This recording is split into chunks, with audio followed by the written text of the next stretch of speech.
800 కోట్ల fraud స్కాండిల్లో MS Dhoni 200 కోట్ల రూపాయలు ఇన్వెస్ట్ చేసి ఎలా ఇరికిండు?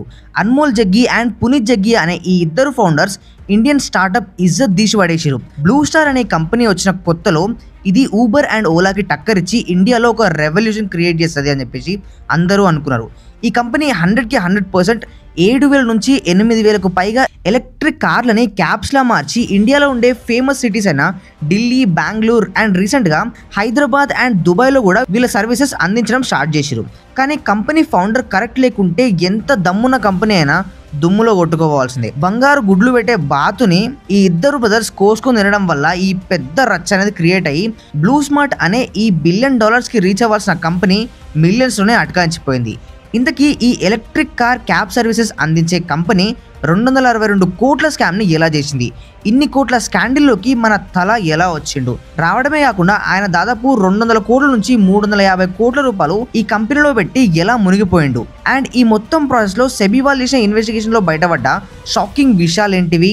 ఇప్పుడు ఊబర్ కంపెనీ దీన్ని ఎలా అక్వైర్ చేసుకోబోతుందో ఇలాంటి డీటెయిల్ విషయాల గురించి ఈ వీడియోలో ఎక్స్ప్లెయిన్ చేసినాం. స్టార్టప్ ఇండస్ట్రీకి ఒక పెద్ద మచ్చ ఇచ్చిన ఈ కంపెనీ మోసం చూడడానికి రెడీ అవ్వండి. Let's start the video. First question ఏంటిదంటే, ఎలక్ట్రిక్ కార్ క్యాబ్ సర్వీసెస్ అందించే కంపెనీ 262 కోట్ల స్కామ్ని ఎలా చేసింది?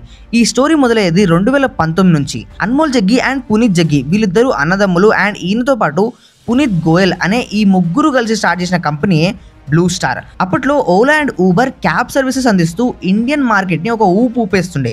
అలాంటి టైంలో కంప్లీట్లీ 100% ఎలక్ట్రిక్ వెహికల్స్తో ఓలా అండ్ ఊబర్ కంటే తక్కువ ప్రైస్లో క్యాబ్ సర్వీసెస్ అందిస్తున్నామని చెప్పేసి ఈ కంపెనీని లాంచ్ చేయడం వల్ల కేవలం 5 ఏళ్లలో సౌత్ ఈస్ట్ ఏషియా మొత్తాన్ని ఈ ఈవీ రైడ్ హేలింగ్ కంపెనీస్లలో టాప్ పొజిషన్లోకి వచ్చింది బ్లూ స్మార్ట్. వీళ్ళు ప్రజెంట్ 2024లో 550 కోట్ల వరకు రెవెన్యూ కూడా జనరేట్ చేశారు. అప్పట్లో ఓలా అండ్ ఊబర్ ట్రెండ్ వచ్చినప్పుడు ఒక్కసారిగా రోడ్ల మీద ఉండే ఆటో డ్రైవర్స్ నుంచి క్యాబ్ డ్రైవర్స్ అంతా ఒక్కటయ్యి ఈ క్యాబ్ సర్వీస్ ఇండస్ట్రీని చాలా స్పీడ్గా ఇండియాలో స్కేల్ చేయడం స్టార్ట్ చేశారు. తర్వాత ర్యాపిడో లాంటి కంపెనీస్ మధ్యలో దూరి బైక్ ట్యాక్సీ సర్వీసెస్ని పెద్ద మొత్తంలో పుష్ చేస్తూ వచ్చినాయి. బట్ ఈ కంపెనీస్లో ఉండే మేజర్ ప్రాబ్లం ఏంటంటే ఎంప్లాయ్ ప్రొటెక్షన్. ప్రజెంట్ ఇండియాలో 15 లక్షల నుంచి 20 లక్షల మంది వరకు గిగ్ డ్రైవర్స్ ఉన్నారు. వీళ్ళు ఓన్లీ బైక్ ట్యాక్సీస్ని డ్రైవ్ చేసే వాళ్ళే.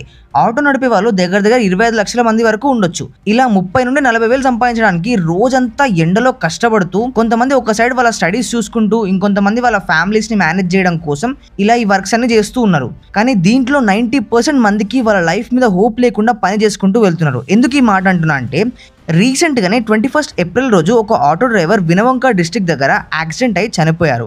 లక్నోలో ఇంకొక ఇన్సిడెంట్ అండ్ ఇలా రోజుకి 100 ఇన్సిడెంట్స్ ఇలా జరుగుతూ ఉన్నాయి. ఒకవేళ ఈ కంపెనీలో పనిచేసే ఈ క్యాబ్ డ్రైవర్స్కి ఏం జరిగినా కానీ కంపెనీ వాళ్ళు 5 లక్షల వరకు ఇచ్చేసి వెళ్ళిపోతున్నారు. ఘోరంగా దెబ్బలు తాకి హాస్పిటల్లో పడితే 16,600 రూపాయలు నెలకిస్తున్నారు. అలా 2 లక్షల వరకు ఇస్తారంట. వాళ్ళకి ఎంత లెక్క ఉందో లేదో నాకు తెలియదు, కానీ మీ ఫ్యామిలీకి అయితే ఉంటుంది కదా.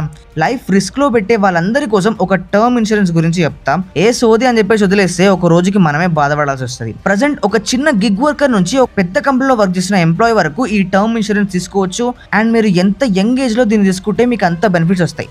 Axis Max Life term insurance తీసుకోవడం వల్ల నెలకి 527 రూపాయలు కట్టడంతో మీకు 1 crore రూపీస్ కవరేజ్ అనేది వస్తుంది. దాంట్లో ఫస్ట్ ఇయర్ ప్రీమియం మీద 15% డిస్కౌంట్ ఇస్తున్నారు. ఎందుకు యాక్సిస్ వల్ల మ్యాక్స్ లైఫ్ దే రికమెండ్ చేస్తున్నాం అంటే, దీంట్లో కవరేజ్ తీసుకున్న వాళ్ళకి 99.65% క్లెయిమ్ సెటిల్మెంట్ రేషియో ఉంది. అంటే మీరు కడుతున్న ప్రతి రూపాయి మళ్ళీ మీ దగ్గరికే వస్తాయి. ఇంకొక విషయం, మనం పాలసీ క్లెయిమ్ చేయడానికి వెళ్ళినప్పుడు వీళ్ళు మన పాలసీ పైసలు ఇవ్వడానికి రోజుల తరబడి తిప్పించుకోకుండా కేవలం 3 గంటల్లో ప్రాసెస్ అంతా కంప్లీట్ చేసి మీకు రావాల్సిన అమౌంట్ని ఇస్తారు. టర్మ్ ఇన్సూరెన్స్ ప్రతి ఒక్కరికి చాలా అవసరం. ఎంత లేట్ చేస్తే మనకు అంత లాస్. తీసుకోవాలి అని ఆలోచిస్తున్న వాళ్ళంతా మన వీడియో డిస్క్రిప్షన్లో లింక్ ఉంది, ఇప్పుడే వెళ్ళి చెక్ చేయండి. మీ ఫ్యామిలీ ఫ్యూచర్ని సెక్యూర్ చేసుకోండి. Check the link now. So ఈ బ్లూ స్మార్ట్ కంపెనీలో ఓలా, ఊబర్ మీ ఓన్ వెహికల్ నడుపుతూ సంపాదించే డబ్బులలో 20 to 30% కమిషన్ మాకు ఇవ్వండి అని చెప్పేసి చెప్తూ ఉండే. బట్ బ్లూ స్టార్ కంపెనీ వాళ్ళు ఏం చేశారంటే, వీళ్ళు ఆ మోడల్లో కాకుండా సొంతంగా క్యాబ్స్ని కొనుక్కొని దాంట్లో ప్రాపర్గా డ్రైవర్స్ని ఎంప్లాయీస్ లాగా హైర్ చేసుకొని ఒక ఫిక్స్డ్ సాలరీ ఇస్తుండే.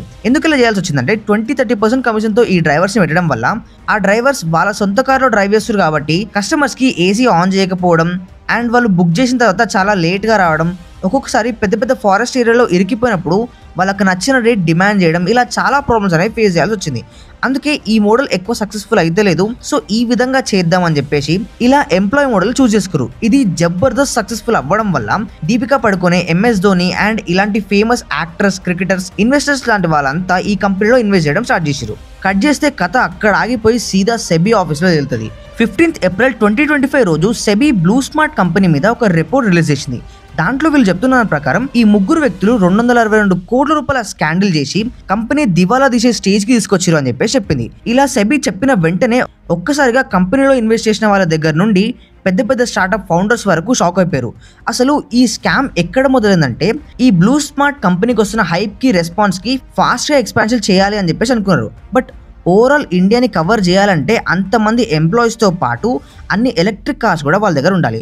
అందుకు అన్మోల్ జగ్గి అండ్ వాళ్ళ తమ్ముడు పునీత్ జగ్గి వీళ్ళిద్దరి సెకండ్ కంపెనీ అయిన జెన్సోల్ ఇంజనీరింగ్ కంపెనీ బయట నుండి లోన్ తీసుకోవడం స్టార్ట్ చేసింది. ఇలా IREDA, PFCల నుండి దాదాపు కంపెనీకి ఉన్న వాల్యూకి 978 కోట్ల వరకు అప్పు తీసుకొని వచ్చింది. ఈ డబ్బు మొత్తంలో ఈక్విటీ షేర్ని అండ్ బ్లూ స్మార్ట్ కోసం ఇవ్వాల్సిన మనీ మొత్తాన్ని డివైడ్ చేసేసి దగ్గర 850 కోట్ల వరకు పర్టికులర్లీ ఈవీ కార్స్ కొనండి అని చెప్పేసి 6400 ఈవీ కార్స్ కోసం ఈ డబ్బు ఇచ్చేసింది. బట్ ఇదే ప్లేస్లో మెయిన్ స్కామ్ అనేది జరిగింది. ఏమైందంటే ఒక్కసారిగా ఈ ఇద్దరు అన్నదమ్ములకి ఇన్ని పైసలు రావడం వల్ల అందులో నుంచి 262 కోట్ల రూపాయలు సైఫన్ ఆఫ్ చేసేసి మిగిలిన 568 కోట్లతో ఈవీ కార్లని లీజ్కి తీసుకుంది. ఈ పైసలతోటి దగ్గర 4704 ఈవీ కార్స్ అనేవి వచ్చేసినాయి. మిగతా డబ్బంతా ఏడిపోయిందని చెప్పేసి సెబీ వాళ్ళు ఇన్వెస్టిగేషన్ చేసినప్పుడు 43 కోట్ల రూపాయలు గుర్గాంలో ఉండే లగ్జరియస్ అపార్ట్మెంట్ లో ఒక ఫ్లాట్ తీసుకోవడానికి ఖర్చు పెట్టారు.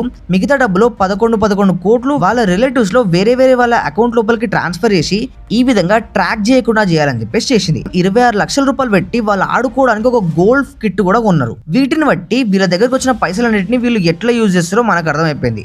అరే ఇదంతా మన కంపెనీనేరా, ఎన్ని పైసలు కావాలంటే అన్ని పైసలు మనం వాడుకోవచ్చు అని చెప్పేసి విచ్చలవిడిగా ఖర్చు పెట్టింది. మరి ఇన్ని ఖర్చులు పెట్టి ఇంత సీక్రెట్ గా ఇవన్నీ చేస్తూ ఉంటే ఈ విషయాలన్నీ సెబీకి ఎట్లా దొరికినాయి?